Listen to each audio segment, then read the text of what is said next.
Have you ever had an ambulance respond to you because of a medical emergency, for you, a loved one, or a friend?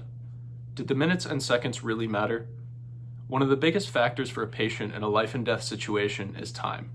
If a patient is having a stroke, every second that the brain is without oxygen, nervous system tissue is rapidly dying. But what if all the ambulances in the city are on other calls? Or what if the only available ambulance is 20 minutes away? These questions are crucial for the survival of the patient. The central question to this video presentation is, can we optimize this process to ensure our cities are never understaffed with ambulances and also minimize response times to calls?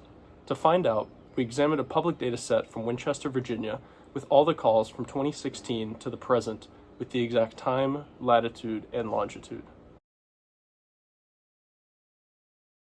The main part of our project involved building a model to predict the number of EMS calls in the city on any given day, and moreover, predict how many per location and around what time. We had to do a lot of feature engineering on our data set. We created multiple features by decomposing the date and time of the call, such as making day of week, week of year, holiday, and weekend Boolean features, and so on.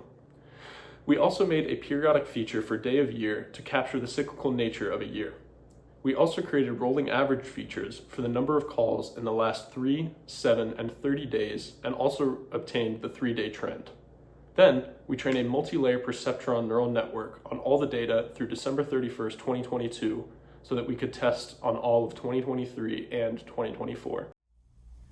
With this model, the goal is to predict EMS calls a day in advance using the rolling averages to account for our time series data.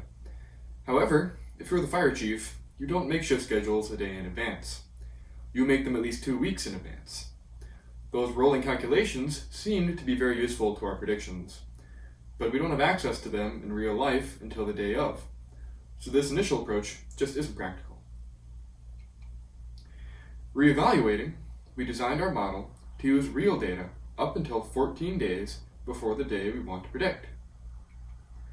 Then the model creates synthetic predictions for the next 14 days, and uses those to calculate the rolling averages and trends we need to predict the target date.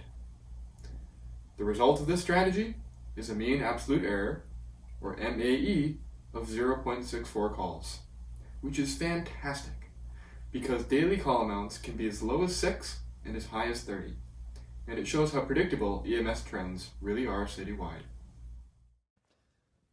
Visually, we can see how the model performs against measured results on this plot here.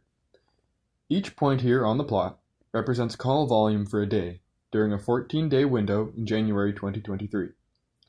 The blue line represents the actual number of EMS calls during that day, and the green line represents the number of EMS calls predicted by the multi-layer perceptron neural network. Impressively, the algorithm matches the shape of the measured data quite well. Now that we have accurate call counts, we can allocate resources for a day, but we also need to minimize response times. Winchester is broken into 4 districts, with each one having a fire station of its own. These are Rouse, South End, Shawnee, and Friendship districts. We need to predict how many per district in a day so we know where to place our ambulances to be near calls. We also decided to separate the day into daytime and nighttime in case of variations in proportions per district. With an average call count of 14.28 calls per day, decomposing the day any more by time caused issues with too much variation. With this model, we can safely predict only one day in advance because 2 weeks prior, a fire chief would have already allocated staffing for the day, and now, with all the real data of the previous 2 weeks incorporated, we can make even more accurate predictions down to district and time level.